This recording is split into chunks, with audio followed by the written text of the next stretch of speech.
warahmatullahi ta'ala wabarakatuh. Asyhadu an la ilaha illallah wa asyhadu anna Muhammadar Rasulullah. Allahumma salli ala Muhammad wa ala ali Muhammad. Salam Ramadan, salam keberkatan. Alhamdulillah, bertemu lagi kita dalam ruangan Bicara Maya FPIK bagi edisi Ramadan. Alhamdulillah, hari ini kita dah menjalani beberapa hari 12 Ramadan pada hari ini. Banyak dah kita lalui, kita dah lepas pada fasa pertama. Jadi hari ini kita bawakan program Bicara Maya untuk anda semua menjadikan panduan untuk berbelanja tiba-tiba hari raya nanti. Kerana tak lama lagi kita nak beraya. Jadi hari ini kita akan bicara mengenai raya kesederhanaan dalam berbelanja, insya-Allah. Tapi sebelum kita mulakan dan sebelum saya perkenalkan ahli panel kita pada hari ini, saya ingin memohon kepada semua penonton-penonton kita di luar sana yang menonton live pada hari ini, mohonlah untuk sharekan ataupun kongsi program kita pada hari ini biar ramai orang dapat manfaat. Bulan-bulan Ramadan ni lagilah semua penonton kita lagilah akan dapat banyak pahala, akan dapat banyak ganjaran daripada Allah SWT. Biar satu Malaysia tengok hari ni. Biar semua orang dapat membimbing diri bagaimana cara untuk bertemu dengan hari raya, untuk menyambut hari raya. Sebab hari raya ni kita nak kembali kepada fitrah kita sebagai manusia. Jadi dalam berbelanja juga kita harus kembali kepada fitrah. Apakah dan bagaimanakah kita harus berbelanja dan apakah perancangan yang perlu kita lakukan. Kalau tidak, sebulan kita Ramadan, kita tak dapat melatih diri kita untuk berbelanja mengikut apa yang digariskan oleh Islam, agama yang kita cintai. Baik, seperti biasa, kita juga akan ada kuis. Kuis 3 soalan bernilai RM50. Satu soalan boleh dah digunakan untuk beli baju raya, kuih raya, kek raya dan sebagainya. InsyaAllah. Jadi bersama kita di studio hari ini, kita bawakan sahabat kita, sahabat keuangan kita, dan dah beberapa kali bersiaran dengan kita. Alhamdulillah. Dan nasihat-nasihatnya telah banyak membimbing, telah banyak memberi panduan, telah banyak orang kata memberi inspirasi kepada rakyat di Kelantan dan juga rakyat Malaysia serta penonton-penonton yang menonton Bicara Maya. Jadi Alhamdulillah, dengan nasihat daripada ahli panel kita pada hari ini, insya-Allah kita akan lebih tenang, kita akan lebih menghargai setiap sen yang ada dalam poket kita dan kita akan dapat menikmati hidup dengan penuh ketenangan. Jadi bersama-sama kita pada hari ini, saya perkenalkan Puan Siti Suhaila binti Abdul Hamid, penasihat keuangan IKPK, merangkap juga pengurus keuangan IKPK Negeri Kelantan. Assalamualaikum Puan Su. Waalaikumsalam warahmatullahi wabarakatuh. Encik Azizi, datang ke studio kami. terima kasih. Masya Allah, saya terpesona dengan studio baru. Terpesona, Alhamdulillah, wajah baru sebenarnya Ramadan. Alhamdulillah. Ramadan macam mana? Okey, Alhamdulillah. Alhamdulillah, syukur pada Allah. Tak sedar yang hari ni dah 12 Ramadan, Encik Azizi. Sekejap saja masa berlalu kan. Masya Allah. Kalau kita kita tak hitung, tak kira, sekejap aja. Masa berlalu. Wal asri innal insana lafi khusr illa alladziina aamanu wa amilus solihat. Demi masa, manusia dalam kerugian. Tapi kalau kita hitung, insya-Allah kita dapat beramal soleh. Kan? InsyaAllah. Jadi hari ni Puan Su kita juga nak beramal soleh ni. Kan? Betul. Kita ni hidup ni satu perjalanan, kan? Perjalanan sekarang dah masuk Ramadan, tak lama lagi Ramadan akan pergi meninggalkan kita. Ramadan yang penuh rahmat, penuh barakah datang untuk mendidik kita, untuk merubah kita, pergi. Jadi program kita hari ini raya bersederhana dalam berbelanja. Jadi kita nak Puan Su hari ini beri kepada kita macam manakah cara kita nak raya atau tak raya. Bukan raya bermasalah. Raya itu satu jalan ataupun satu pintu Allah Ta'ala sedia untuk kita kembali kepada fitrah diri kita. Tetapi yang kurang ilmu ataupun kurang pendekatan kita untuk menyambut raya adalah kerana kita tak tahu macam mana sebenarnya cara kita nak sambut raya dengan keadaan kita bersederhana itu. InsyaAllah. Jadi dengan penonton-penonton kita sedang menunggu, tak sabar nak dengar pada Puan Su macam mana.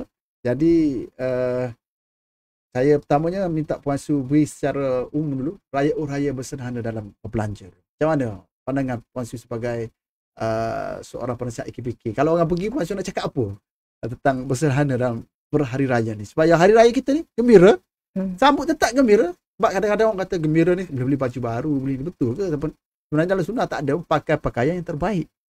Yang terbaik pada kita, tak mestinya baru dan sebagainya. Jadi macam mana kalau secara umumnya Puan Su nak cerita dulu? Sebab kita pergi pula kepada soalan-soalan lain, insyaAllah. Okey, boleh. Terima kasih Encik Azizi. Pertama sekali bismillahirrahmanirrahim. Alhamdulillahirabbilalamin wassalatu wassalamu ala asyrafil anbiya'i wal mursalin wa ala alihi washabbihi ajma'in. Amma ba'd. Terima kasih Encik Azizi kerana telah kali ini merealisasikan lagi satu bicara maya bersama AKPK, Raya-Raya Bersederhana dalam Berbelanja.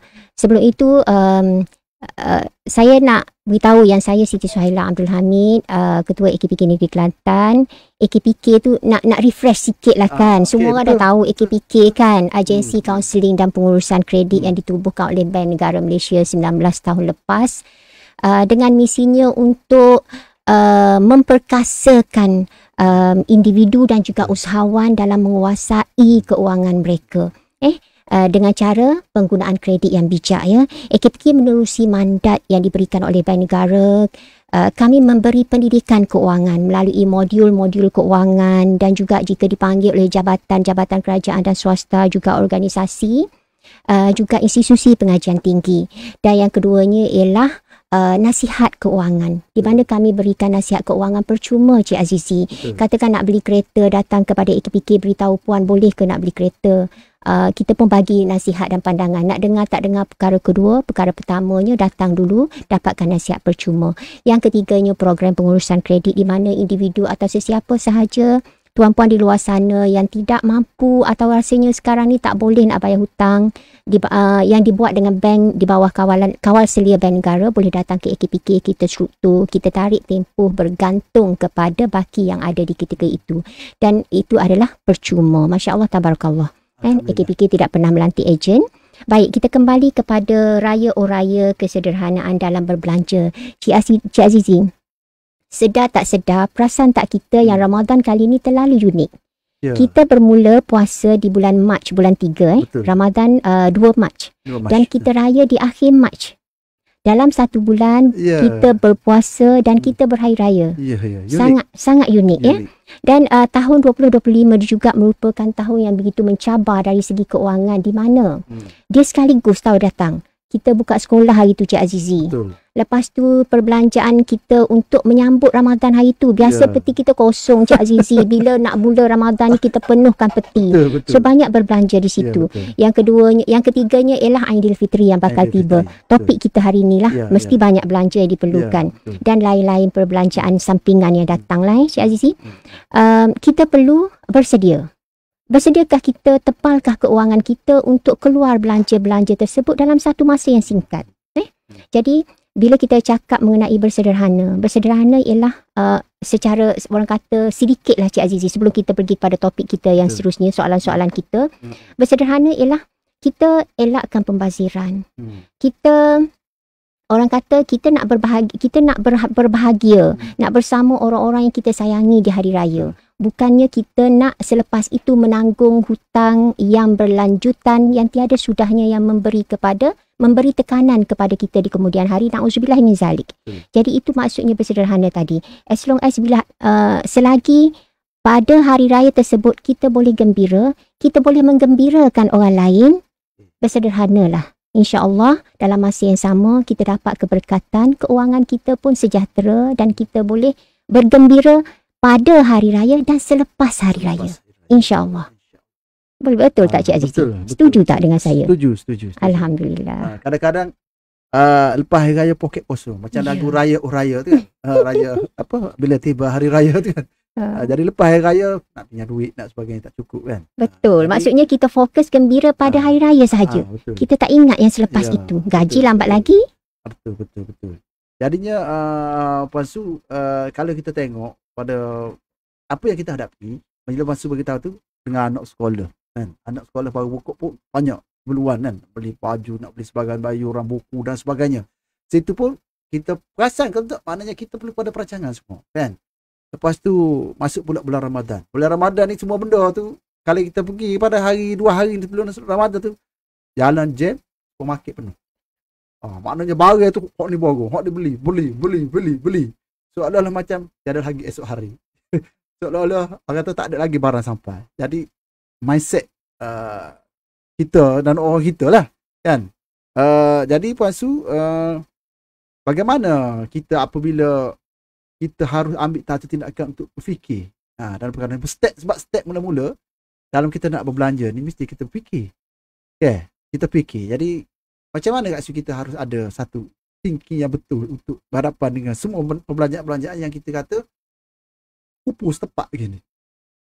Ada kita tak perasan pun. Betul. Kita tak perasan kan, 10 tahun ni dekatnya. Ni berkos-kos mungkin pada tahun lepas, tahun sebelum ni, kita tak fikir bahawa benda ni kan jadi. Bila dekat tu baru kita perasan, tak ada dah nak kumpul duit, tak ada dah. Dah, nak cekar aku anak so dah. Boleh tolong. Boleh tolong. Maknanya pada tahun 2024 kita tak nampak. Maknanya kalau orang tak betul-betul tengok tak tengok apa ni, tak tengok air bulan, kami tak akan berasa. Tak biasanya kita tak berasa. Bulan puasa 12 hari baru kalau tanya setengah berapa hari bulan puasa ni? Pun tak berasa berada puasa. Jadi macam mana pemikiran-pemikiran yang harus kita ada, maksud?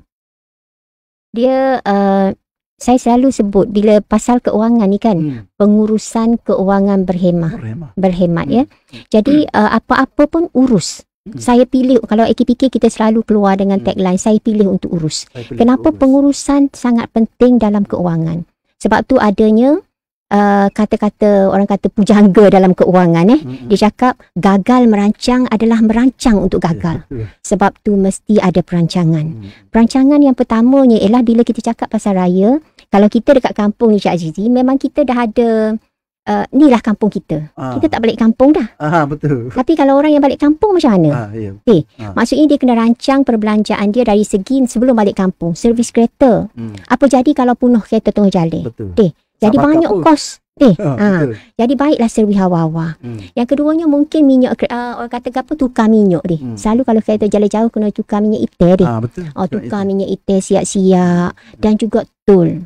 Katakan perantau di luar sana dia. Ada negeri-negeri yang berada jauh dari Kelantan, dia bayar tol yang banyak.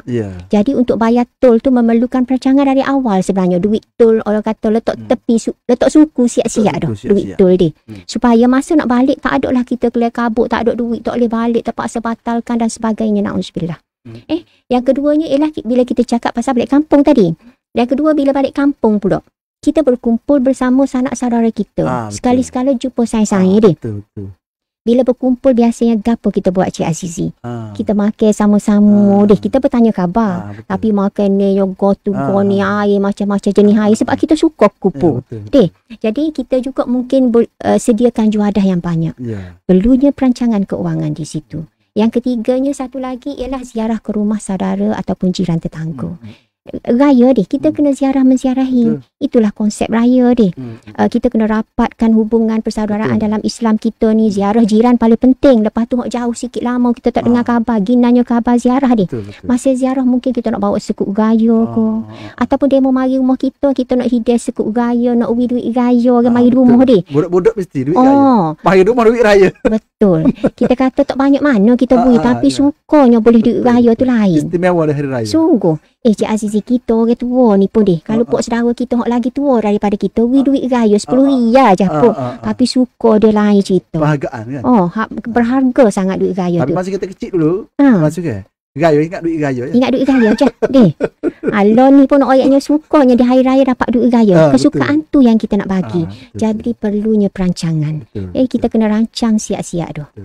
Cik Azizi? InsyaAllah. Jadi Puan Su maknanya rancang. Okey. Saya nak pergi ke soalan Puan Su. Tadi kita kata kita nak rancang, kita nak perlu banyak duit. Tentulah duit ni sebab kita ni kalau kita belajar ekonomi dulu ke sumber terhad kehendak tidak terbatas. Betul. Kan? Jadi kita ni sumber terhad tapi nak macam-macam. Nak goni duit ada cemok ninja. Tahu dah kalau makan gaji tiap bulan tahu dah gaji kalau 4,000 tu je masuknya. Ya betul. Kalau yang berniaga mungkin ada lebih, ada yang kurang deh.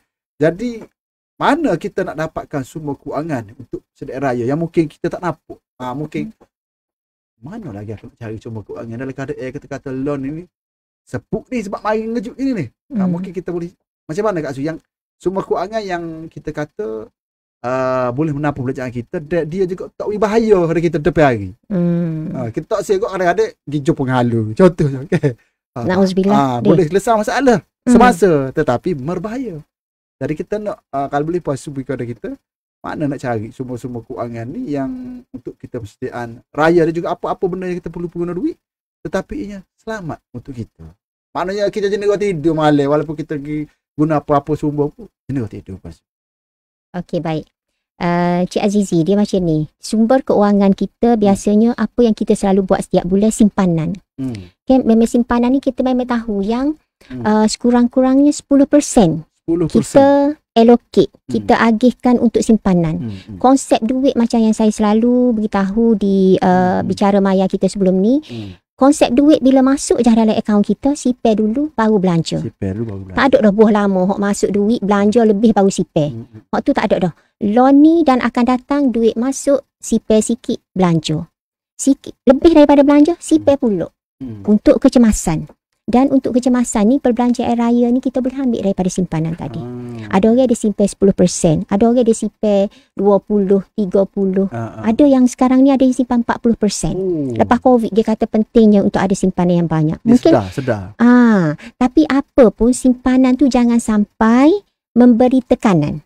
Ingat, kita kena menyimpan. Kalau belum menyimpan, mulakan dengan menyimpan sekarang. Tapi jangan sampai kita tertekan. Mulakan. Sikit kau banyak tak apa. Yang penting kita tidak tertekan.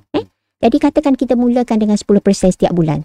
So simpanan itulah sekarang ni. Kita kata hari tu kita simpan 10% tu untuk perbelanjaan kecemasan. Itulah kecemasan kita sekarang. Kecemasan ni. Kita belanja saja 3 sekali gurih hari tu dia. Jadi bolehlah guna perbelanjaan kecemasan tu dia. Nampak tak? Jadi boleh dah mula-mula tengok mana ada sipir-sipir duit ni. Celah bata kau orang dulu kan sipir boleh ambil, celah bata boleh tabur bulu. Mungkin time ni boleh.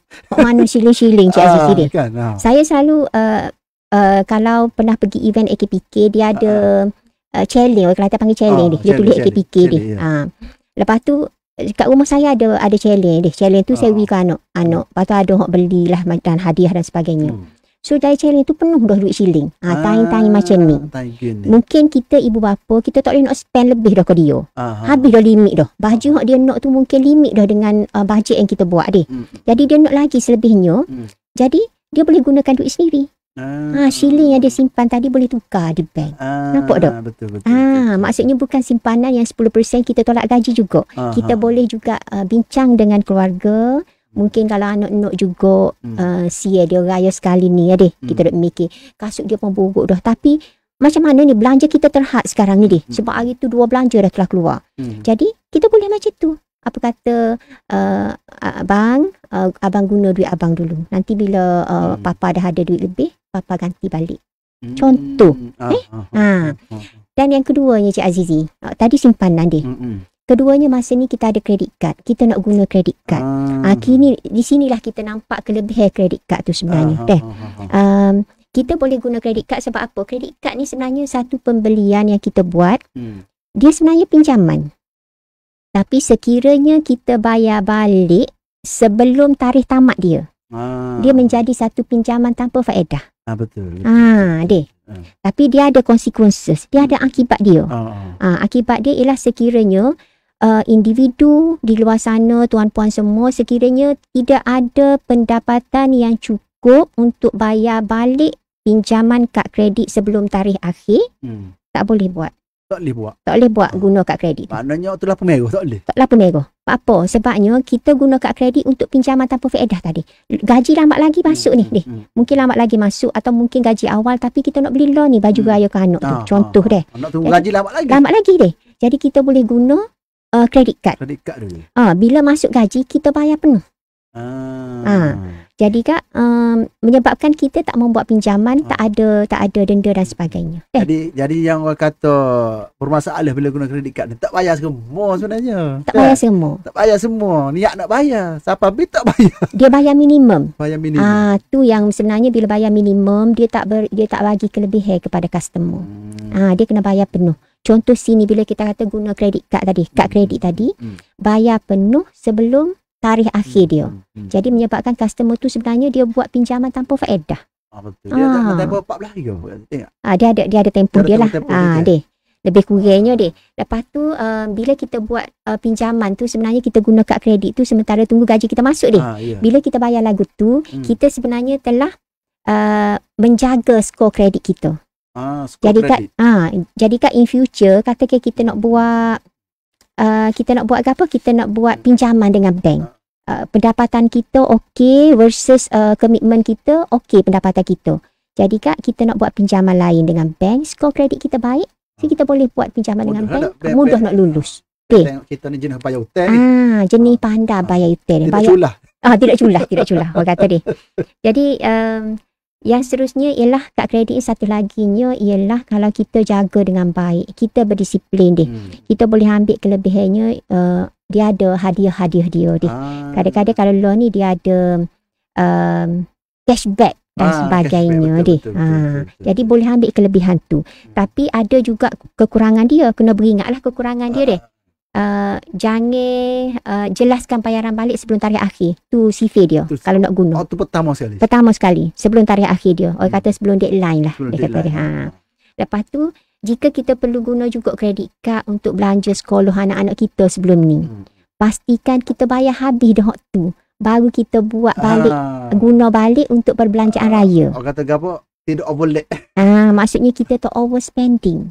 Kita tak berbelanja berlebihan. Hotel dulu tak habis lagi banyak. Lepak pula. Betul. Maksudnya kita settle dulu waktu. Supaya kita tahu hotel kita ni dalam jangkauan kita. Maksudnya dalam keadaan situasi keuangan kita boleh bayar. Jadi yang seterusnya ialah elakkan guna kad kredit jika kita tidak ada cukup pendapatan untuk bayar balik sebelum tarikh tamat lah, sebelum tempoh dia lah. Orang kata deadline tadi. Baik, seterusnya ialah kita juga bergantung kepada gaji awal. Biasa raya dia ada gaji awal dia. Biasa dengan organisasi. Kalau kerja gaji ada, swasta mungkin lah. Swasta pun mungkin dia bagi gaji awal. Dia bagi gaji awal kadang-kadang seminggu atau 2 minggu sebelum. Tapi kena beringat gaji awal ni tempoh dia sebulan. Nak guna sebulan tu kena beringat deh. Jadi kak mungkin perbelanjaan raya ni kita kena ingat yang dia adalah perbelanjaan budi bicara Cik Azizi. Ya, betul. Bila budi bicara ialah perbelanjaan kalau kita ingat sebelum ni sesi bicara maya, perbelanjaan perbelanjaan tetap, perbelanjaan berubah-ubah, perbelanjaan budi bicara. So budi bicara ni ialah kita kena berbelanja mengikut budi bicara keuangan yang waras. Gitu.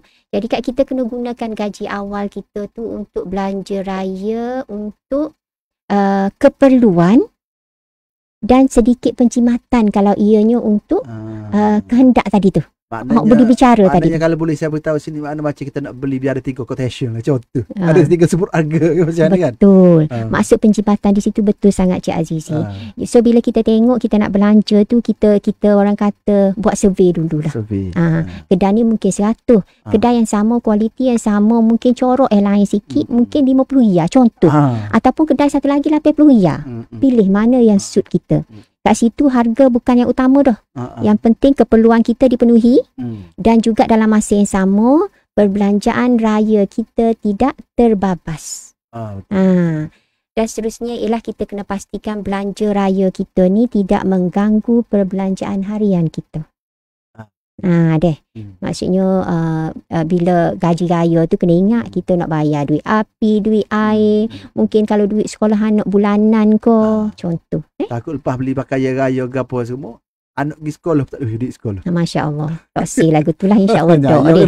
Insya-Allah orang pendengar bicara maya biasanya dia ikut dia. Tips-tips keuangan sebab tu dia dengar. Masya-Allah tabarakallah dia. Lepas tu dia ada lagi Cik Azizi, dia ada BNPL Cik Azizi. Apa tu kat start aja dengar BNPL ni? BNPL ni ialah buy now, pay later. Buy now, pay later. Maksudnya satu konsep dalam talian, platform ataupun aplikasi dalam talian yang membolehkan customer dia dapatkan bayar barang tu dulu di ketika ini dan bayar sedikit sahaja dan selebihnya bayar mengikut tempoh yang diberikan. Ni orang tak ada kad kredit boleh dah ni. Boleh. Lepas tu mudah dia ni Cik Azizi. Macam Shopee Pay ke ni? Bukan. Betul, salah satu je. Salah satu. Dia panggil apa? SP letter. SP letter. Lepas tu dia ada Grab Pay dan sebagainya. Jadi jenis-jenis yang macam ni, yang buy now pay later ni kena beringat. Sebab apa? Dia mudah Cik Azizi. Bila dia mudah sangat ni, dia macam proses permohonan dia terlalu cepat. Jadi bila dia mudah sangat ni, kita takut kita terlalu berbelanja berlebihan. Impulsif, perbelanjaan impulsif. Maksud perbelanjaan yang tidak berfikir panjang lah. Nampak kat nok kat pakai beli lalu. Dia boleh sama masalah tapi dia juga bahaya. Bahaya. Kelebihan dia tadi, mudah dan cepat. Dia tak ada tengok tiada hak umur, tiada kelayakan spesifik, tiada perlu tengok skor kredit yang bagus. Lepas tu dia juga mudah dari segi urusan pembelian tu, yang katakan dia di luar jangka kita nak beli barang tu. Kita tak plan pun untuk beli barang tu. Melalui SP, maksudnya melalui buy now pay later ni, mudah kita boleh beli. Tapi tadi consequences, akibat dia tadi. Belanja impulsif berlebihan. Tidak berfikir panjang. Nampak nak kat beli. Lepas tu selebihnya ialah pembayaran lewat atau gagal membuat pembayaran balik boleh mengakibatkan yuran pembayaran lewat bayar atau charge denda dikenakan. Riba tu. Lepas tu dia juga menjejaskan skor kredit customer tersebut. Dengan syarikat tersebut Maksudnya nanti katakan dia nak buat loan dengan bank nanti, rekod ni ada. Ada lah. Ya, berhati-hati dengan BNPL, buy now pay later. Lepas tu satu lagi yang akibat dia ialah ada setengah orang dia terpaksa pulangkan barang tu. Walaupun dia pulangkan, dia masih kena bayar. Waduh. Jadi kena berhati-hati dengan buy now pay later. Dia adalah satu kemudahan untuk kita. Kemudahan. Katakan sekarang ni kita bertembung dengan kita tak ada nak belanja.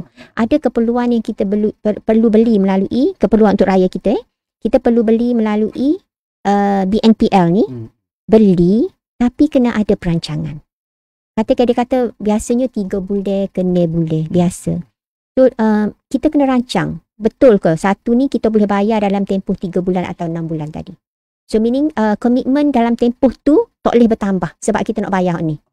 Tapi sekiranya kita tak ada perancangan, kita nampak kita beli sebab semuanya di jari kita Cik Azizi. Tengok phone tu kat tekan. Hari-hari tengok live. Terlalu mudah.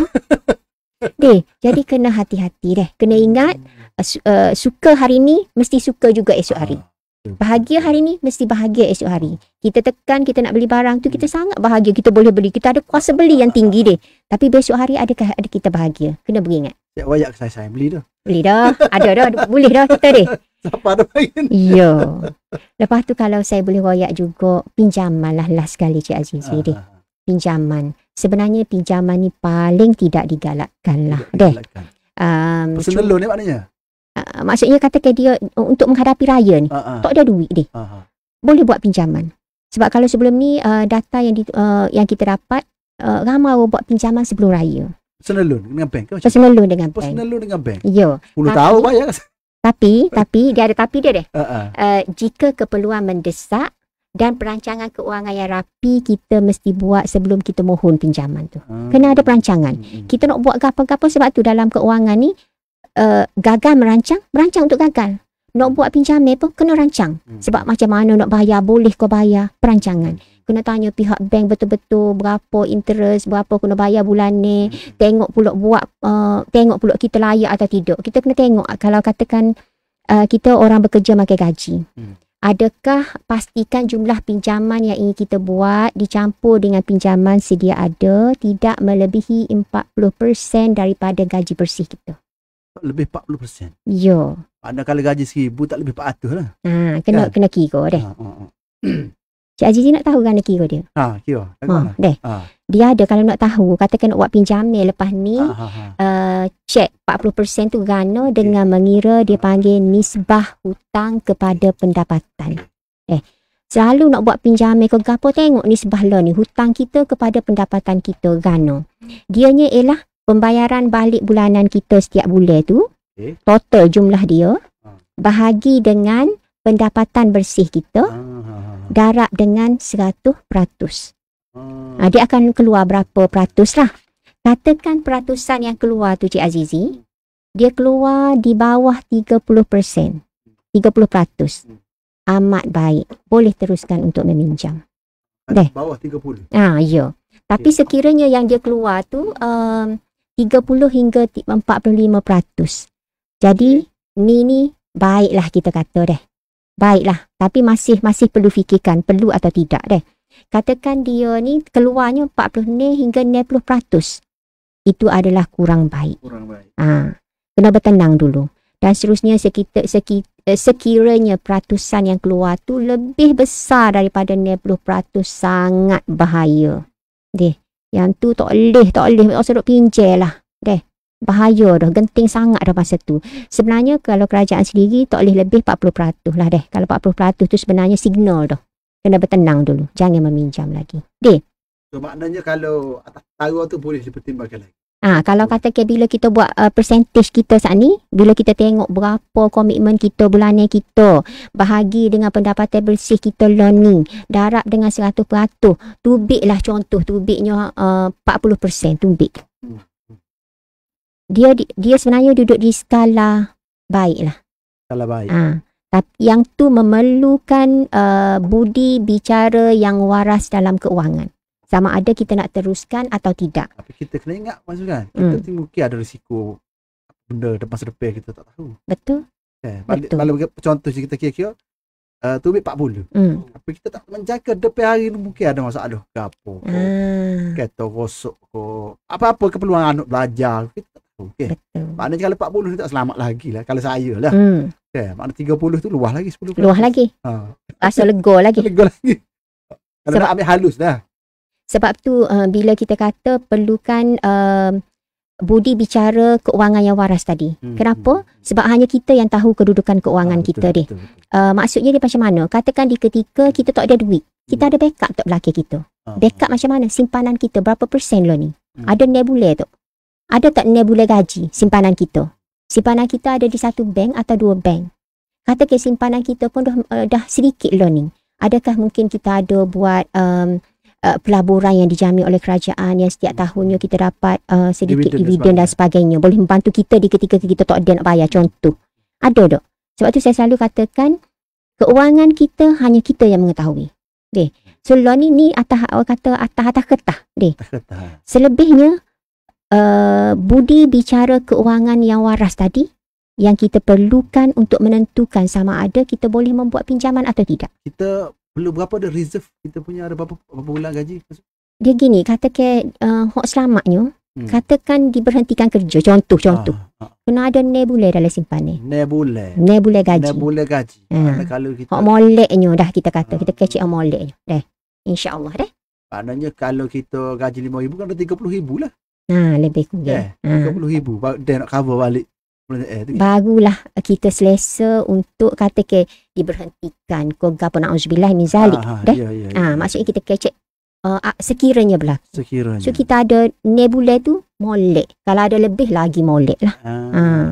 Sebab tu kalau kita kata, tapi kerajaan ni dia ada skim lain lah. Kalau swasta dia ada KWSP dan sebagainya. Lepas tu mungkin kita ada di belakang kita ada yang kita dapat pendapatan yang kita tak bekerja tapi masuk pendapatan tu. Contohnya kita pasif Cik Azizi. Cik Azizi masih ingat ke dia?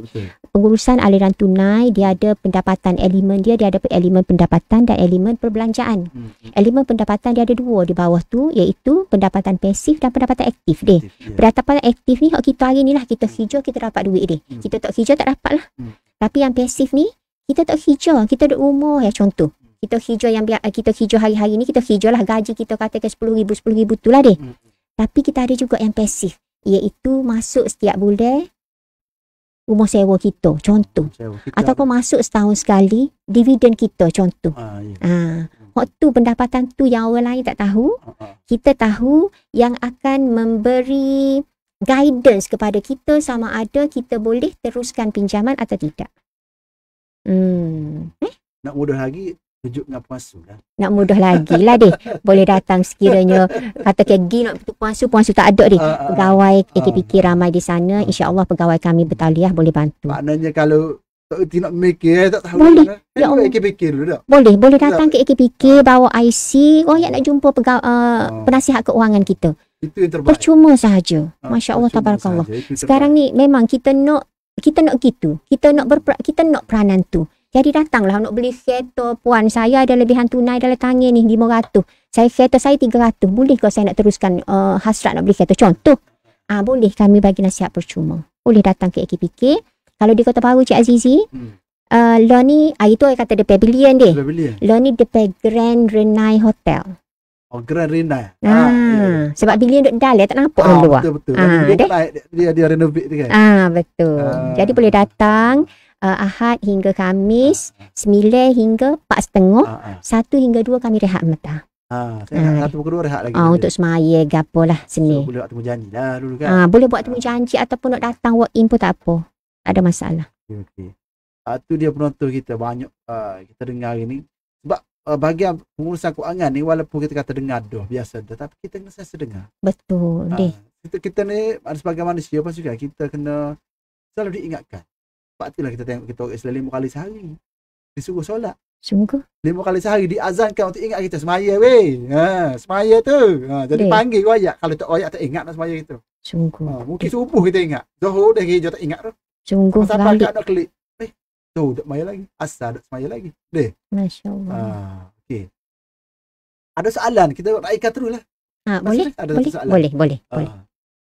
Salam Puan Su daripada Muhammad Jasmin. Macam mana kita nak elok ke buat pinjaman, dia tanya. Berkali dia ada nak buat pinjaman, berarti dia nak elok tu. Lagu mana? Dia nak elok dari membuat pinjaman. Dia elok buat pinjaman. Okey, saya pergi kepada saya terus suntik kepada apa yang saya nak beritahu deh. Yeah.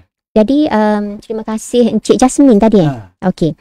Dia segini, kalau kita nak elok buat pinjaman ni sebenarnya di peringkat awal tadi kena rancang keuangan kita. Pengurusan keuangan berhemat tadi. Di mana setiap duit yang masuk ke dalam akaun kita pastikan dia pergi kepada simpanan kita dulu. 10 ko 20 ko kecil ko besar, yang penting kita ada simpanan, portion simpanan tu. Ada orang dia kata saya berhenti situ meta. Ada orang dia kata puan tu orang makan gaji, tak apalah deh. Ada orang dia tak makan gaji, dia kata. Saya ni wak hijau dapatlah 200.5. Ada wak hijau tu dapatlah 300 sekali wak hijau. Saya tanya wak hijau tu tiap-tiap hari ke? Ya, tiap-tiap hari. Dapat 200, dapat 300. Saya kata banyak. Banyak. Jadi kalau gitu orang bagi cash tangi, dia kata macam mana nak sipir. Jadi kalau gitu tak apa. Orang bagi 200, tarik 50 riyal. Royak kau ahli rumah royak ni upah hari ni. Contoh, ni upah hari ni. 50 riyal tarik. Orang tak tahu belaka 50 riyal ni. Tarik untuk simpanan. Esok dapat 300, boleh tak tarik 50? Atau nak tarik 100? Tarik simpanan ni. Orang tak tahu belaka. Inilah simpanan kita untuk kecemasan nanti. Ingat di ketika kecemasan, ahli rumah kita mungkin dia tak ada. Adik-beradik kita dia ada komitmen lain. Saya kita dia banyak komitmen dia. Kita tak kata demo dia. Dunia hari ini sangat mencabar. Betul. Dan ada juga perilaku yang bila kita pinjamkan, bila kita nak minta balik, kita pula seolah-olah nak pinjam dengan dia. Ada juga. Jadi jadi orang takut nak memberi pinjaman. Betul. Sebab tu kita kena bersedia bila-bila masa. Kalau tak saya meminjam, readykan setiap bulan masuk. Puan, kalau saya masuk duit 50 dalam akaun lain, contoh saya tarik 50 yang nak sipir deh. Akhir tahun, akhir bulan tu saya mesti ambil balik. Tak apa. Sifir dia duit masuk mesti sipir baru belanja. Sifir dia hot tu. Setiap kali duit masuk penjam mata, tarik sipir belanja. Akhir bulan tak ada, tarik balik dekat simpanan tadi. Tak apa. Tiap-tiap bulan depan pun buat lagu tu. Duit masuk ambil separuh sipir. Bukan separuh lah, kita berapa? 10%, 20%, 30%. Tarik pergi ke simpanan, baru belanja. Lebih, bos simpanan baik. Bulan depan, buat pula gitu. Di akhir bulan dia ambil seumur. Dia ada satu bulan, kita terlupa nak ambil. Sebab cukup bulan tu. Hak tu lah hak lekat. Duit tak berapa lekat, tapi habit menguruskan keuangan tu kita nak suruh lekat. Ini saya selalu ingat kata-kata kat sini. Masya Allah. Kita bukan menyimpan duit sangat, kita sebenarnya sedang mendidik diri kita untuk bertabiat. Menyimpan. Ada satu sistem dalam hidup kita. orang kata untuk tanam satu habit yang baik Betul. dalam keuangan, dalam pengurusan keuangan. Jadi kadang-kadang orang simpan ni dapat kumpul duit tu je sebenarnya, habit tu sebenarnya yang Habit tu kita kena. nak zahirkan kan. Maksudnya katakan akhir bulan kita ambil balik tak apa. Bulan depan buat pula masuk sipai belanja. Akhir bulan ambil balik, masuk sipai belanja bulan seterusnya. Akhir ambil balik, dia akan ada satu ketika kita tak terambil. Jadi maknanya kita dah buat satu yang betul. Betul. Waktu dia akan jadi sikit-sikit, lama-lama jadi bukit. Orang dulu kan. Sini betul dia. Kita sipai sikit-sikit, ada ketika kita ambil, ada ketika kita tak ada ambil, kita tak ingat, kita lorak, masa tu kita tak berbelanja banyak. Contohnya masa tu banyak ada duit lain masuk dan sebagainya. Waktu lekat. Waktu jadi bukit, jadi ada buku, banyak tu kok sipai.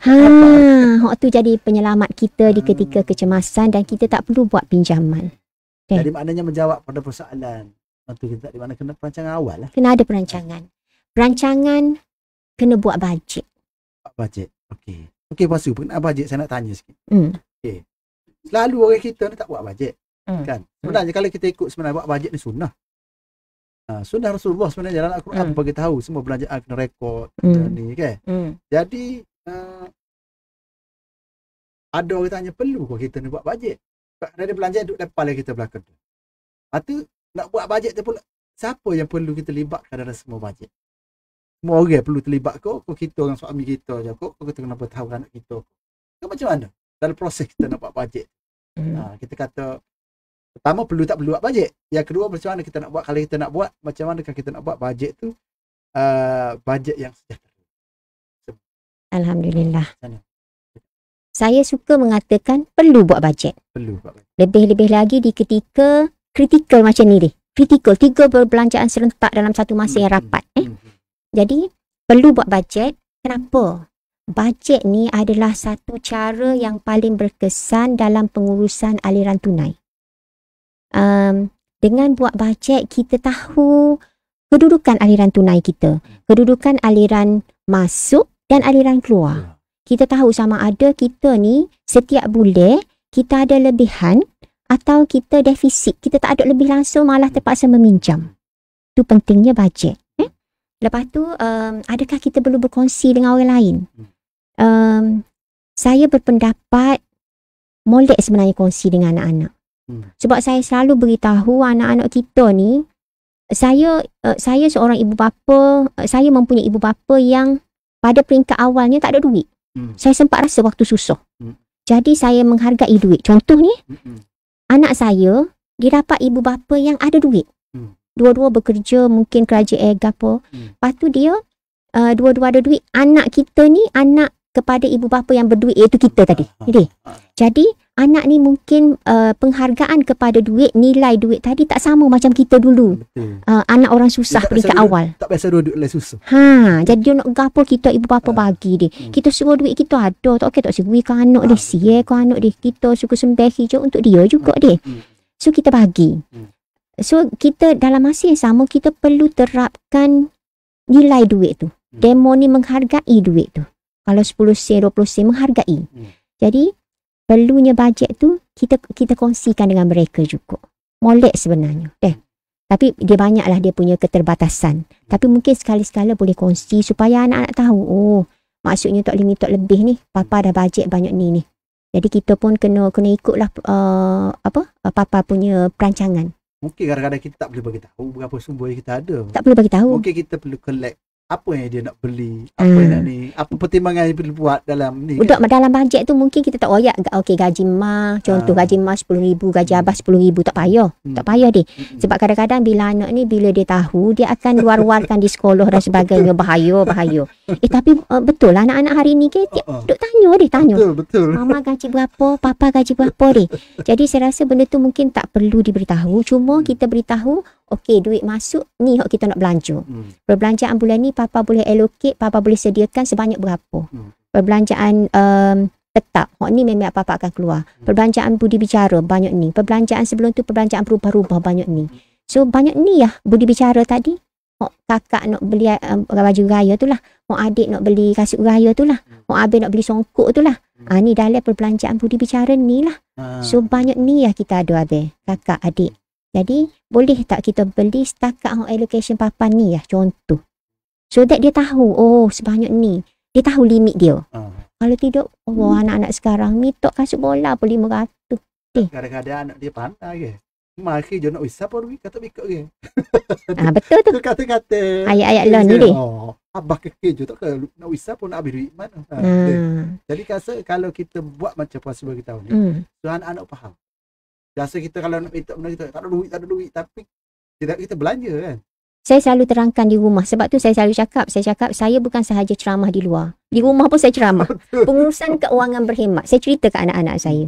Bapa saya nak demo ni, kita kata kita sayang anak. Kita tak nak spoil them with money. Kita nak kita hebat hasil didikan ibu bapa. Anak-anak kena hebat hasil didikan kita sebagai ibu bapa. Termasuk dalam pengurusan keuangan. Sebab duit ni banyak macam mana sekalipun. Bila tidak diuruskan dengan baik, habis. Betul. Orang kata macam air meresap dalam tanah tak jumpa cari jejuk. Duit. Jadi itu sebabnya kita kena dedahkan juga dengan anak-anak. Jadi saya suka saya nak kongsikan kelebihan bajet Cik Azizi. Gapo kelebihan dia? Satunya ialah kita berbelanja mengikut kemampuan. Betul. Bila kita buat bajet kita nampak aku mampu banyak ni je. Ukur baju di badan sendiri. Betul sangat Cik Azizi dia. Ukur baju di badan sendiri dia. Jadi mana kita, hari tu suruh kita pegawai kerajaan, pegawai hebat, kita suruh nak beli baju yang hebat-hebat untuk raya ni. Tapi bila kita tengok atas kertas, sebenarnya kita mampu sikit sangat je. Sebab nak pergi ke isteri lagi, nak pergi ke anak-anak lagi sebagai contoh dia. Jadi sebab tu pentingnya bajet, kita tahu kemampuan kita. Setakat mana kita boleh berbelanja. Nak pula setengah orang dia nampak macam dia kawan besar ke. Orang pakai gaji hebat-hebat. Tiba-tiba pakai pakaian biasa gaya. Jadi persepsi orang tu kan. Orang tak tahu apa masalah dia. Tapi Cik Azizi, saya selalu katakan, don't impress others. Betul. Jangan impress orang luar. Impress diri sendiri di ketika keperluan rumah tangga menuntut, kita boleh bagi. Kalau impress orang luar siapa kesudah tak? Kita tak akan happy, kita tak akan sejahtera. Yang sedihnya kita. Kita habis gaya kat dah berduka sore, na'udzubillah min zalik. Impress diri sendiri, habis gaya, kita boleh berbahagia dengan anak-anak, boleh bawa anak-anak keluar makan sekiranya perlu. Baik. Kita ada soalan. Ada soalan Assalamualaikum puan. Bolehkah kita pinjam duit simpanan anak yang kita simpan? Janji kita bayar balik berbanding pinjaman bank yang sudah tu punya faedah daripada anak-anak rezeki. Saya suka saya nak mengatakan ni mungkin personal saya. Saya jawab berdasarkan pengalaman saya berhadapan dengan customer. Pengalaman sebab saya dari kecil sampai ke besar sebagai seorang yang saya uruskan keuangan saya daripada muda lagi, daripada remaja lagi. Jadi sebenarnya boleh sahaja sebenarnya. Sebab tu dalam rumah tangga ni perlunya komunikasi. Komunikasi menyebabkan adanya persefahaman. Kadang-kadang isteri dia ada lebihan duit dalam tangan. Contoh simpanan dia. Tak busik seumur simpanan dia. Contoh dia. Suami nak beli something yang baru dia. So suami kata nak plan nak buat pinjaman dengan bank. Jadi isteri boleh cakap, pinjam yang saya lah. Ambil duit saya lah. Tak payah pinjam dengan bank. Tapi abang bayar lah tiap-tiap bulan. Berapa-berapa. Abang kena royak lah. Contoh 500 bulan. Kena bayar lah. Tapi tak ada interest lah. Pinjam RM20,000, bayar pun RM20,000. Contoh, komunikasi dalam rumah tangga. Harmoni ke dia? Sama juga macam anak-anak. Contoh suami isteri tak ada. Anak-anak simpannya banyak. Boleh ke anak-anak? Boleh tak mama nak pinjam ni? Tapi mama bayar balik bila mama dapat bonus. Mama bayar balik bila simpanan mama cukup. Anak-anak of course dia bagi insya-Allah. Nak video juga sebenarnya. Nak video juga. Mama pinjam dia sebab nak beli baju gaya ke adik-adik. Tapi mama akan ganti selepas ni. Gitu. Komunikasi penting. InsyaAllah anak-anak, suami isteri dia akan saling faham memahami, saling bantu-membantu. Adanya boleh lah kita pinjam dengan anak-anak. Cuma syarat bayar balik. Saya suka mengatakan boleh. Boleh kan. Tadi pasal tadi kita beritahu tentang buat bajet tadi kan. Jadi kita nak beritahu sikit tentang apakah yang perlu ada dalam bajet kita. Struktur bajet kita yang bagus. Maknanya hal macam itulah rukun-rukun lah. Rukun yang kita perlu ada dalam bajet kita tu. Kalau tidak sempurna tetapi at least wajib tu kita ada dalam kita punya buat bajet kita tu. Okey, apa yang perlu ada Baik. Sebelum saya jawab soalan Cik Azizi, saya nak tambah sikit kelebihan membuat bajet dia.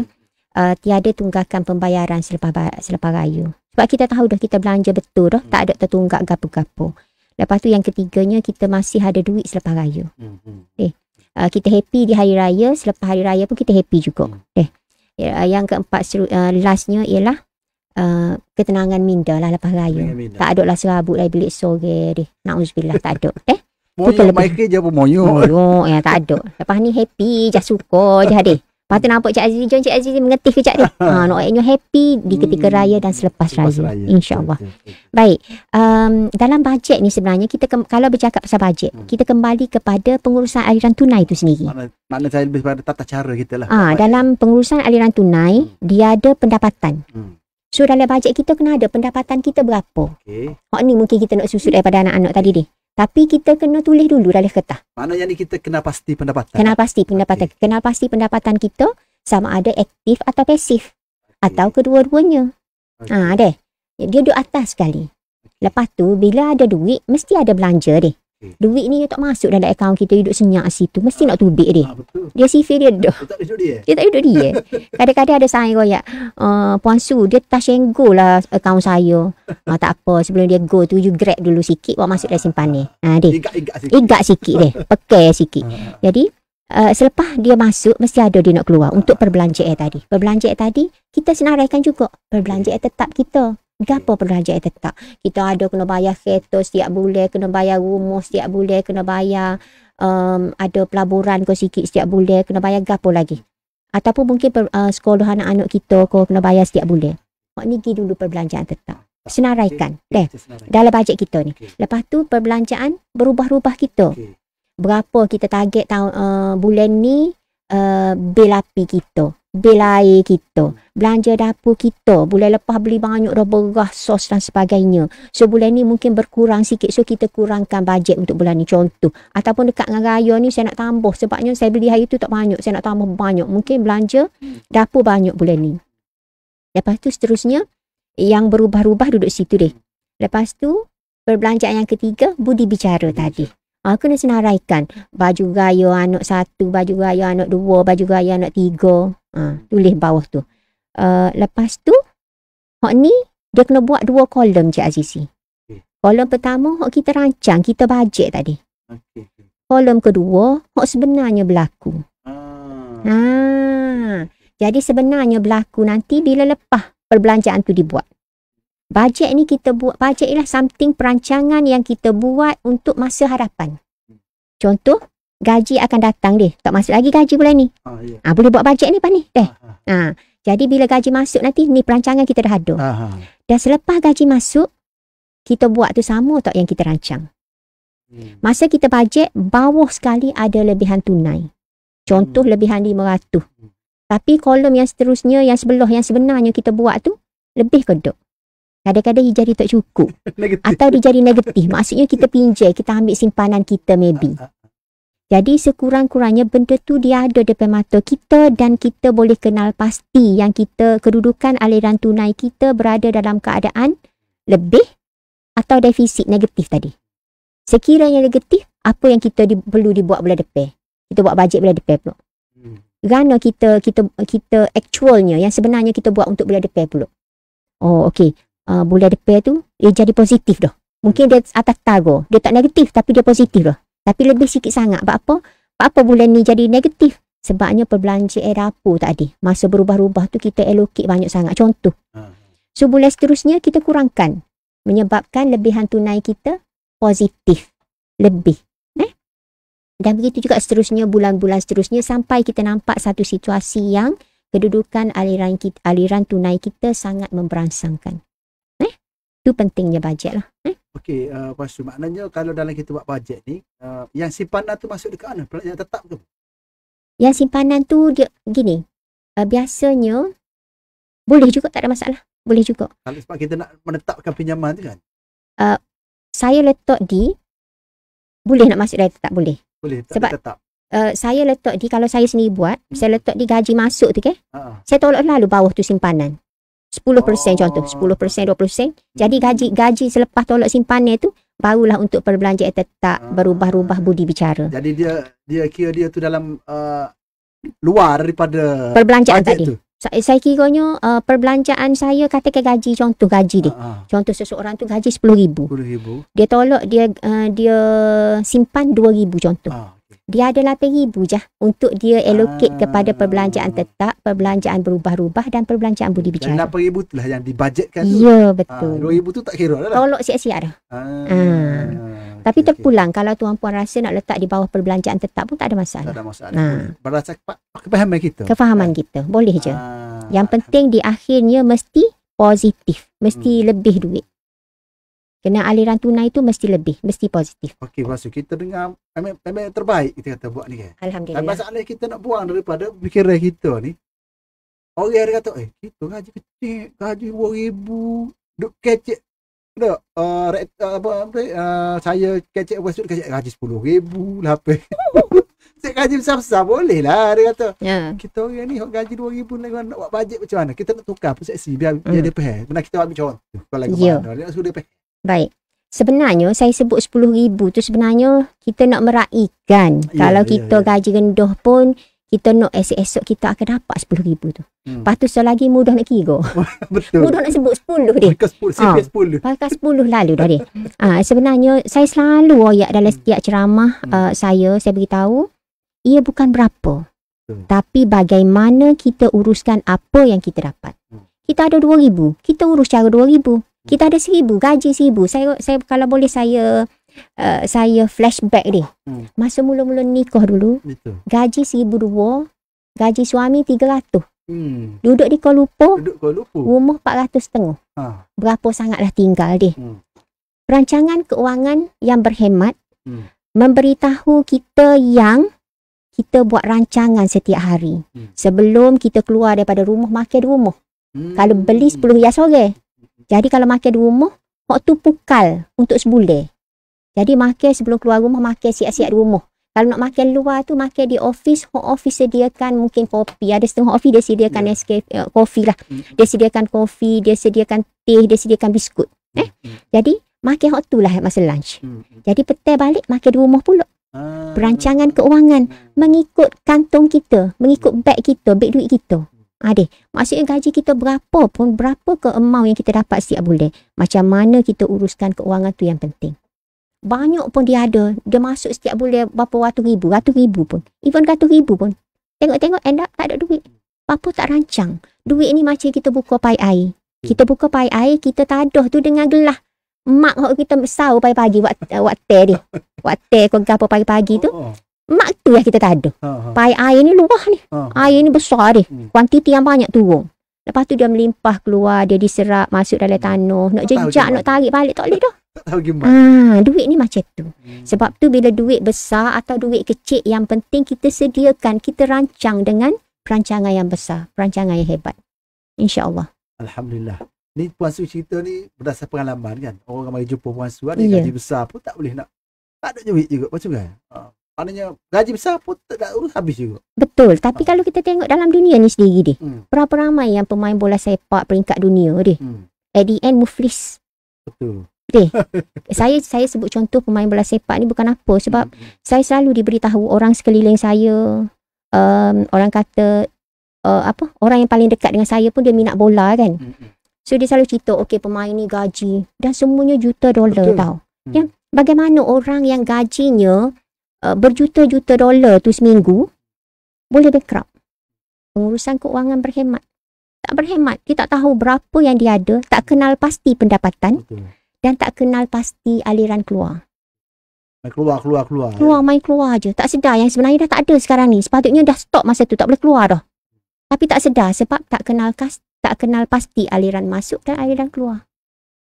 Okey, Bansu. Satu lagi kita nak tengok dari segi raya ni sendiri. Mana lagi kita nak cari ruang-ruang.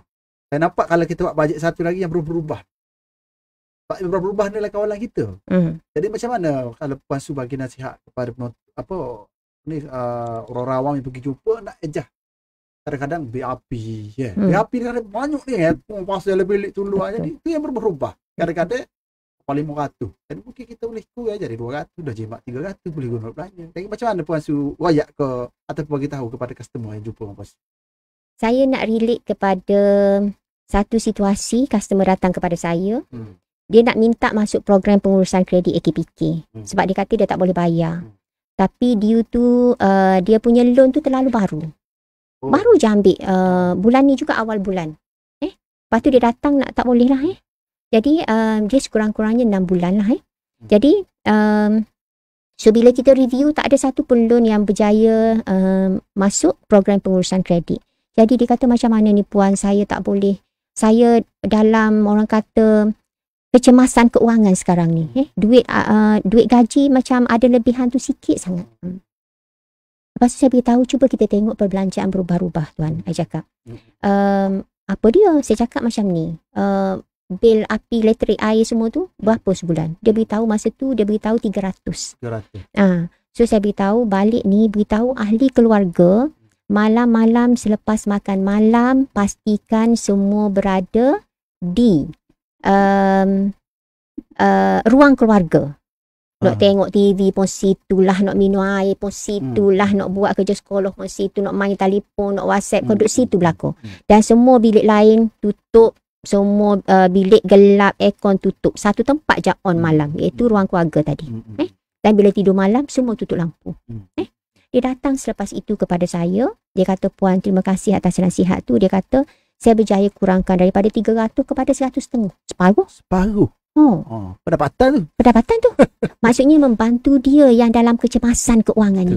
Dia kata terima kasihlah puan, Masya Allah. So meaning kita ada kuasa untuk dalam bahagian yang kita mampu kontrol aliran tunai tu. Maksudnya dalam tetap, kalau perbelanjaan tetap kita tak boleh buat apa. Bank kata dah kalau kereta 1,000 sebulan tak boleh dah nak lawai hak tu, kita sign, kita janji dah, kita sanggup dah. Jadi hak mana kita boleh perbelanjaan berubah-ubah. Dapur, perbelanjaan dapur biasa dia kata 500 sebulan belanja dapur. Allah ni dok. Maksudnya mungkinlah anak-anak pun kena faham lah. Maksudnya setiap kali pergi shopping kita barang keperluan makan ni macam beras, gula, garam, hak tu penting dulu. Sos kicap, hak tu penting dulu. Hak selebihnya cekedi-cekedi kau gapo ni kurang dah. Kita kena kurangkan dah sikit. Situ banyak kadang-kadang duit ni. Betul. So dia pun berbicara dengan anak-anak, dia kontrol situ. Dia berjaya kurangkan duit dapur. Jadi dia dapatkan balik perbelanjaan dia tu, duit tunai dia tu melalui perbelanjaan yang dikurangkan. Sebab tu pentingnya bajet tadi. Pentingnya bajet tu. Maknanya cerita yang puan bagi tahu ni kita kena tengok kita. Ada setengah orang BAP 700-800 sebulan. Sebenarnya dia tidak menggunakan sebanyak itu sepatutnya. Tapi disebabkan tak adanya pengurusan. Pengurusan bahan tenaga ni kita aliran tenaga. Jadi sumber tenaga, pengurusan sumber tenaga sangat penting sebab dia boleh membawa kepada kesejahteraan aliran tunai kita. Jadi macam tadi, kadang-kadang rumah 2 tikar. Alik atas tak ada orang tapi semua lampu buka. Contoh. Ataupun rumah setikak tapi bilik semua lampu buka tapi tuanya duduk di ruang tamu tengok TV bersama-sama. Tu maksudnya kita kena kembali tengok mana tempat yang kita boleh kurangkan duit keluar. Itu pembaziran lah. Pembaziran yang nyata. Itu sangat besar pembaziran lah kat situ. Penonton kita, Syana lepas dengar ini kita kena cek balik lah perbelanjaan kita. Kadang-kadang kita buat pembaziran kita tak sedar pasukan. Lebih-lebih lagi dalam bulan Ramadan ni. Kalau kita baca artikel akhbar tulis 3 kali ganda 4 kali ganda pembaziran makanan. InsyaAllah. Makna bertantan makanan dibazirkan. Arti kata tu kita dah berbelanja tidak ikut keperluan lah. Betul. Patut bulan Ramadan ni bulan untuk kita muhasabah diri. Betul. Ni beli lah tak makan. Lepas tu tahu. Kalau tu juga jadi bajet tanah. Jadi bajet tanah. Ya tu. Jadi kita kena melihat balik pasukan perkara-perkara begini. Jadi ada lagi ke soalan? Ada lagi soalan lebih? Okey, tak ada soalan. Jadi Puan Su, raya ni dekat dah. Berapa belah hari lagi dah. Jadi pecutan terakhir kita untuk berhadapan dengan raya dalam keadaan jualan murahnya.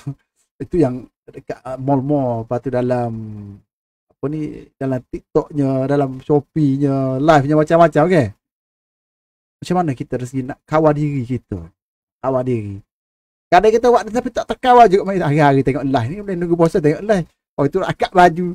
Harga biasa 150, hari ni dalam live ini saja 30% diskaun. Macam mana kita nak tahan diri kita? Tak payah tengok live ke? Macam mana? Nasihat daripada Iki-Biki. Okey. saya nak bagi tips raya sikit. Selalu kalau kita beli baju ni, tapi on top saya nak beritahu yang know our weaknesses. Kita kena tahu kelemahan kita. Betul. Kelemahan kita mudah terpengaruh. Jangan tengok. Jangan tengok. Kerak petai. Kerak petai lagi. Tu saya selalu ayatkan anak-anak. Know your weaknesses. What is your weaknesses? Then you overcome your weaknesses. Okay? You jangan jadikan weaknesses sebagai kelemahan you. You overcome them. Lepas tu, yang selebihnya saya nak kongsikan, kita kan nak shopping baju raya. Kita beli baju raya kan kita ikut saiz Cik Azizi deh. Betul. Saiz S ko, saiz M ko, saiz L deh. Ataupun mungkin extra XL deh.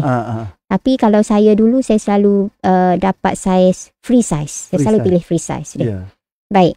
Apa pun saiz, dalam pengurusan keuangan dia ada saiz juga hari ni. Kita fikir nak share tips saiz-saiz ni deh.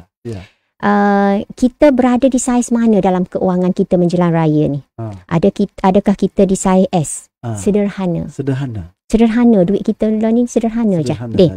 Mungkin kalau lagu tu kita pilih untuk tidak membeli. Kita ada dah baju baru, kita mix and match mungkin. Dia raya ni nak baju baru ya. Pakai sekali baru tu baru lagi deh.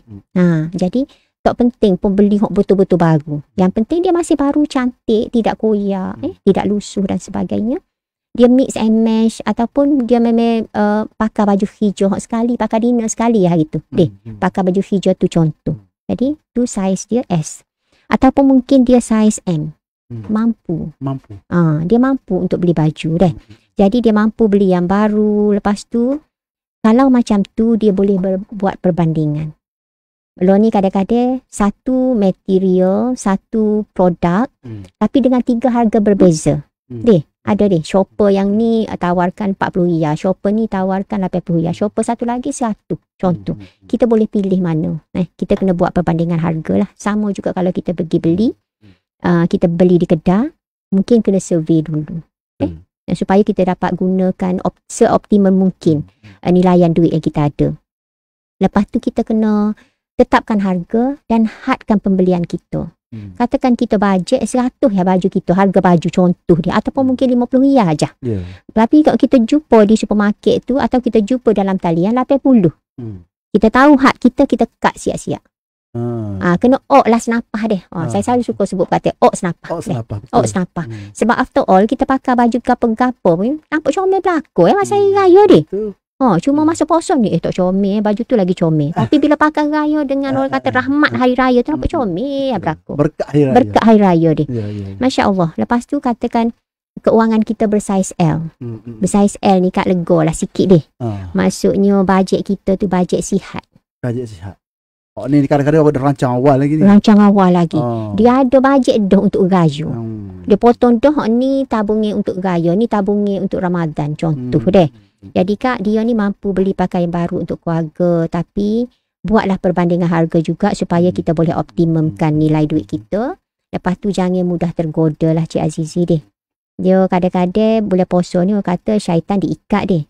Tapi nafsu masih bermerajalela. Macam mana ni? Nafsu dia macam budak-budak. Denok lolo-lolo. Okey.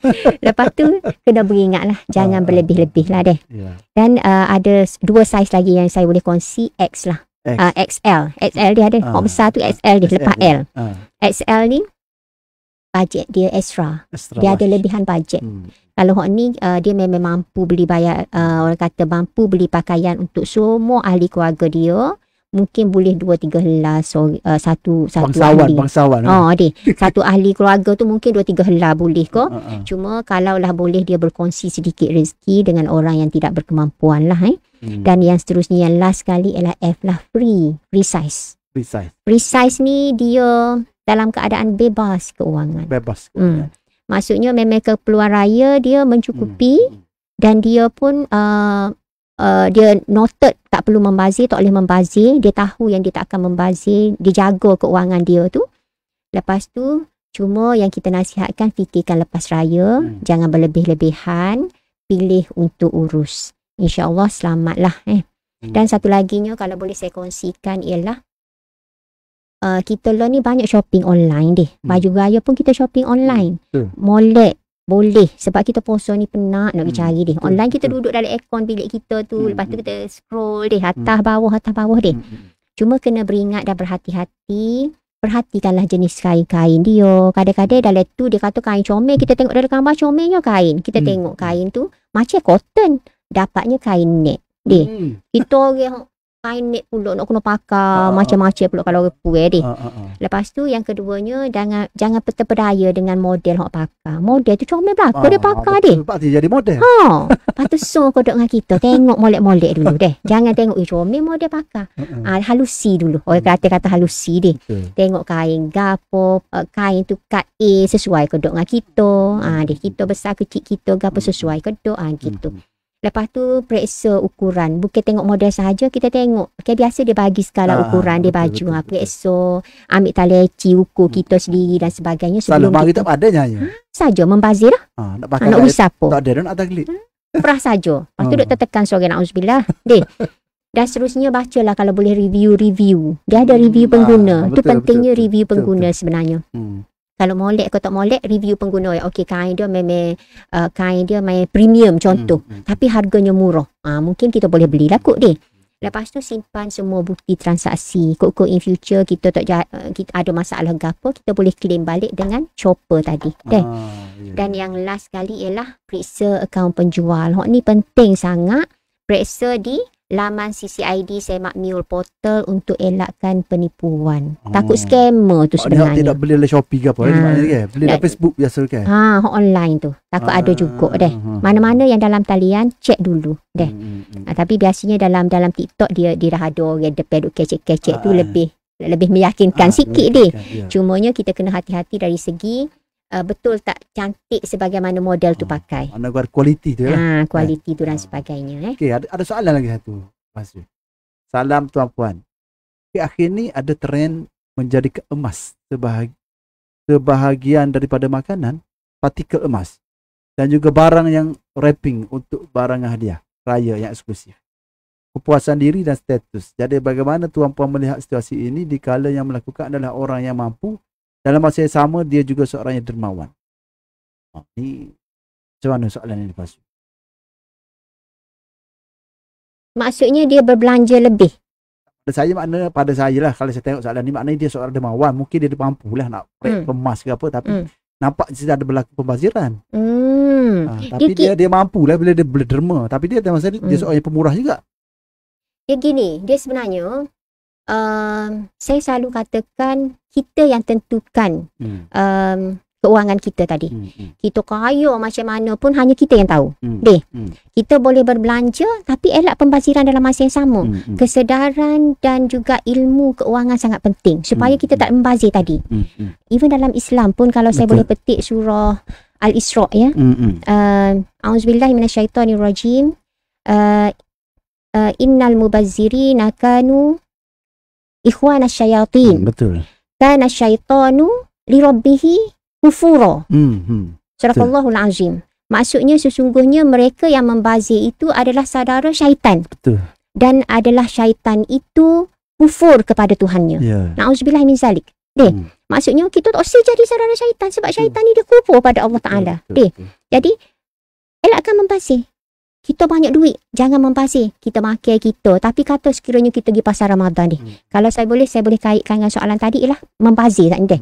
Kita pergi pasar Ramadan. Kita dalam masa yang sama, kita nak menolong orang di pasar Ramadan. Kita banyak duit ni.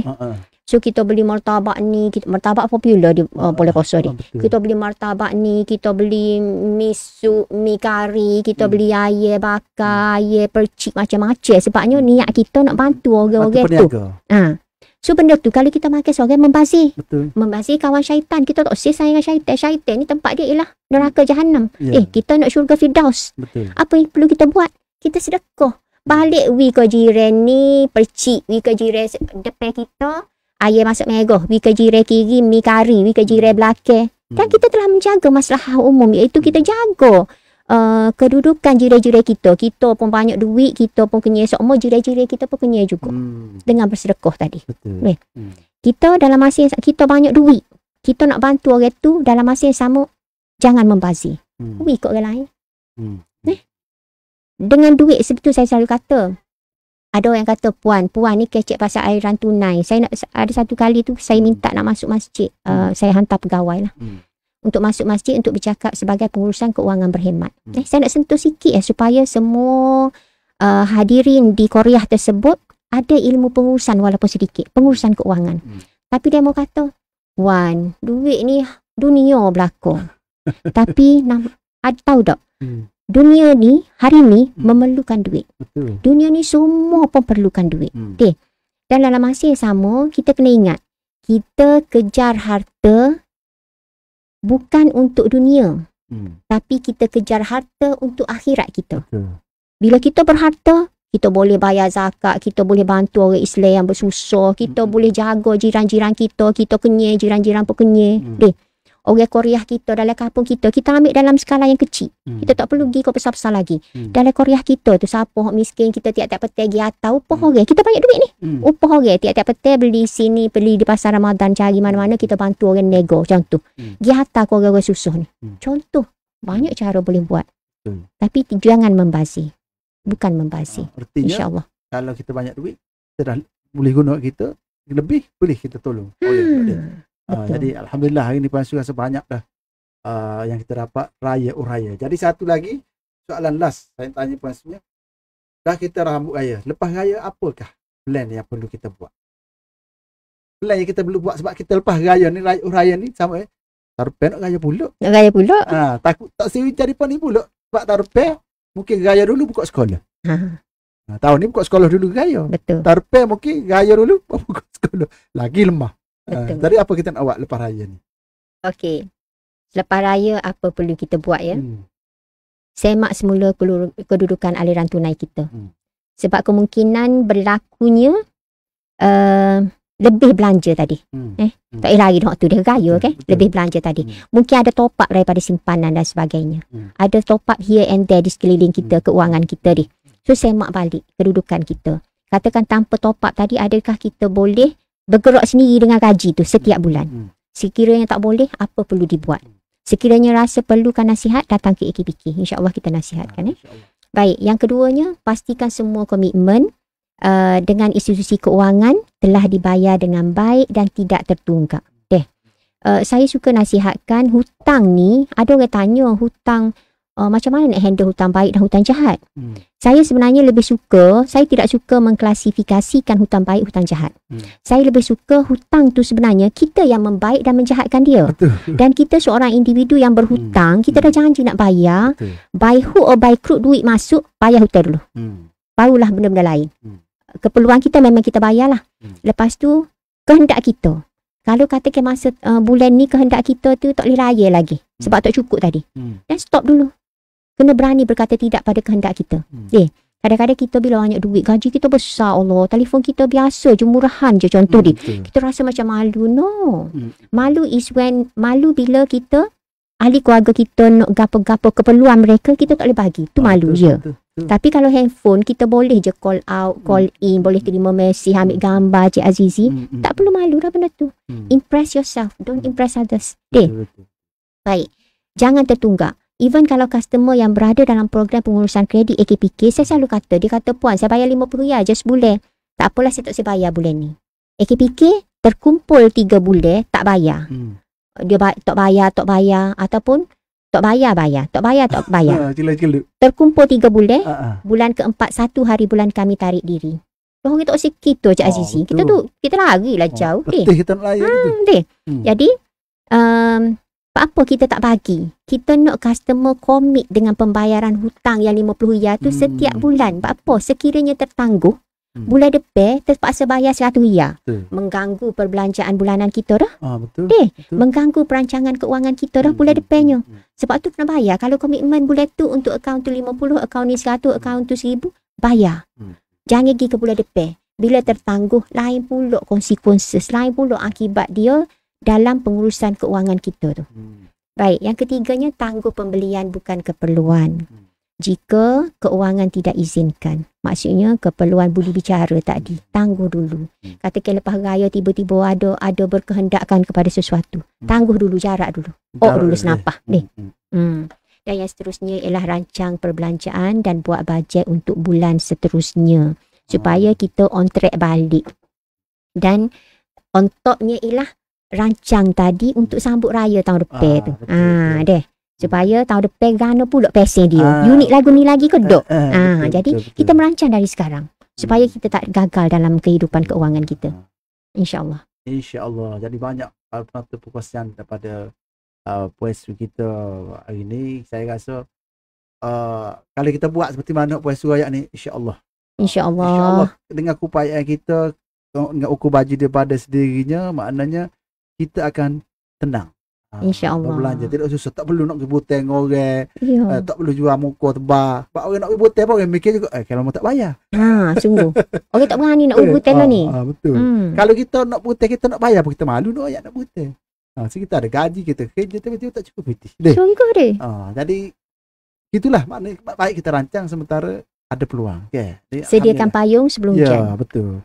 Jadi puasu, sebelum kita nak tutup dah program kita ni, kita nasihatlah beberapa rumusan daripada perbincangan kita hari ni. Puasu nak jemput pergi AKPK ke apa-apa ke, silakan. Boleh. Silakan rumusannya. Okey, terima kasih Cik Azizi. Sebagai penutupnya, dah banyak saya ceritakan tadi mengenai pengurusan keuangan.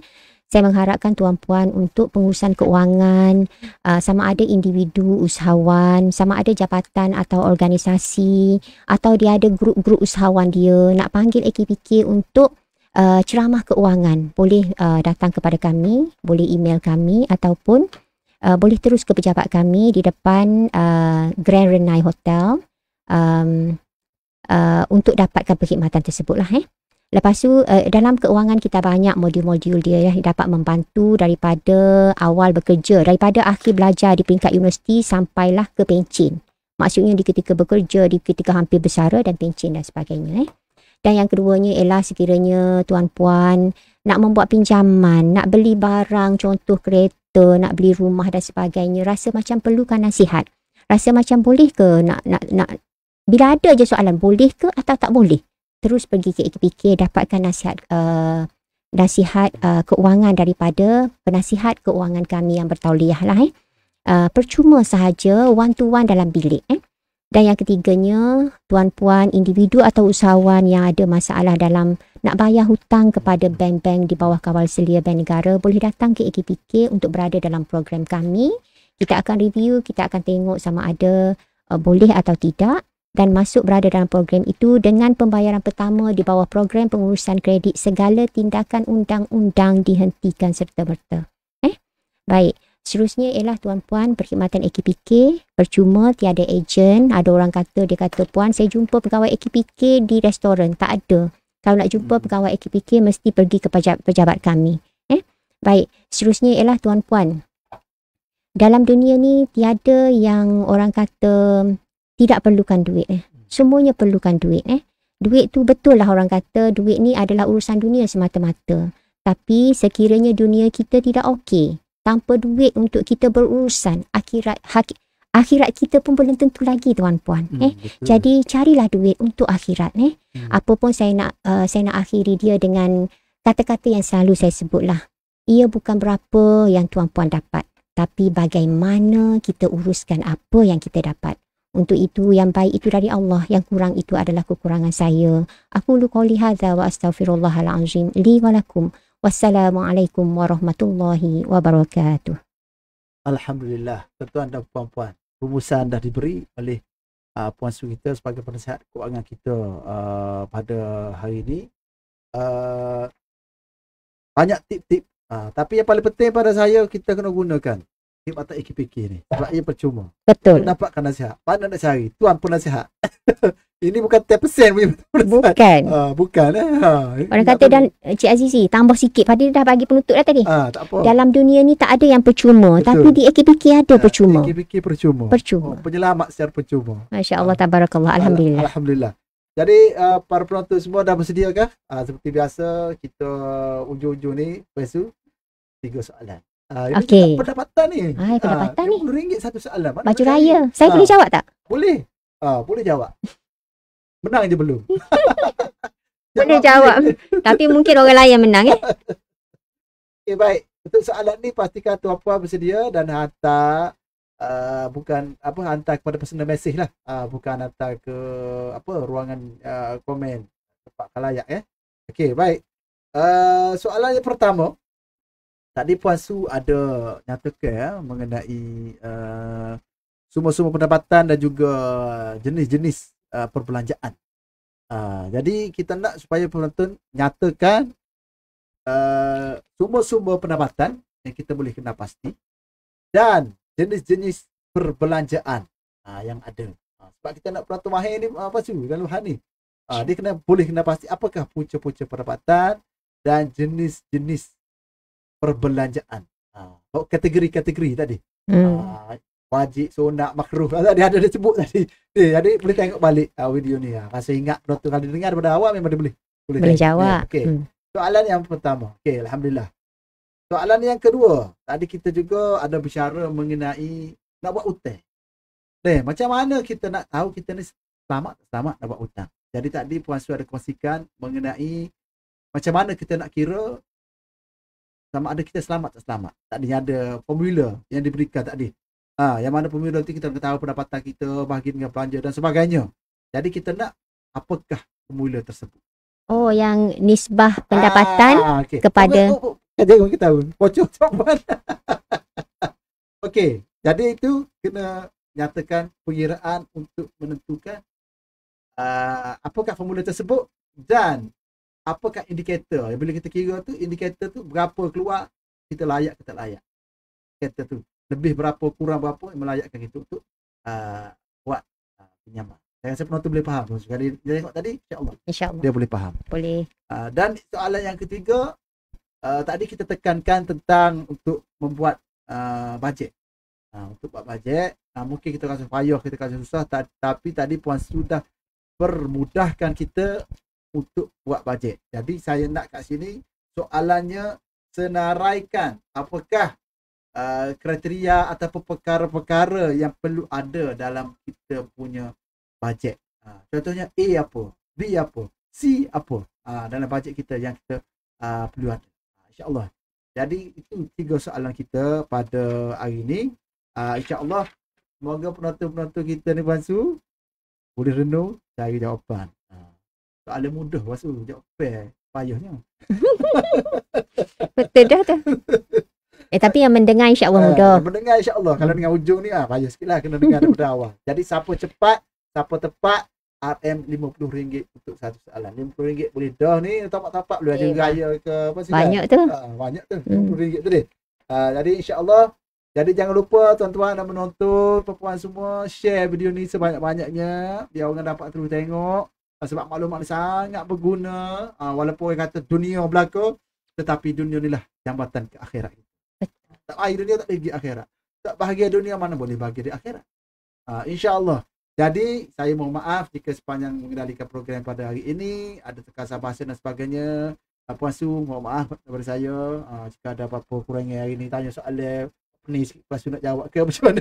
Sama-samalah kita. Saya dan semua penonton insya-Allah kita saling bermaaf-maafan. Jadi warga Maya juga, warga Bicara Maya mengucapkan selamat berpuasa, selamat berhari raya. Kerana ni akhir untuk bulan Ramadan tak ada dah Bicara Maya lepas tak ada dah. Lepas raya dah. Kita program lain pula, Bicara Maya dan tajuk lain pula insya-Allah. Jadi terima kasih Puan Su dan terima kasih pada semua penonton terus menyokong program Bicara Maya. Ingat kalau ada tajuk, ada apa-apa yang nak kita kupas, ulas, boleh hantar kepada kita untuk kita cari orang yang boleh bercakap mengenai tajuk yang kita boleh bincangkan dalam Bicara Maya insya-Allah. Jadi setakat ni insya-Allah sampai berjumpa lagi. Sekian. Wabillahi taufiq wal hidayah. Assalamualaikum warahmatullahi taala wabarakatuh. Waalaikumsalam warahmatullahi wabarakatuh.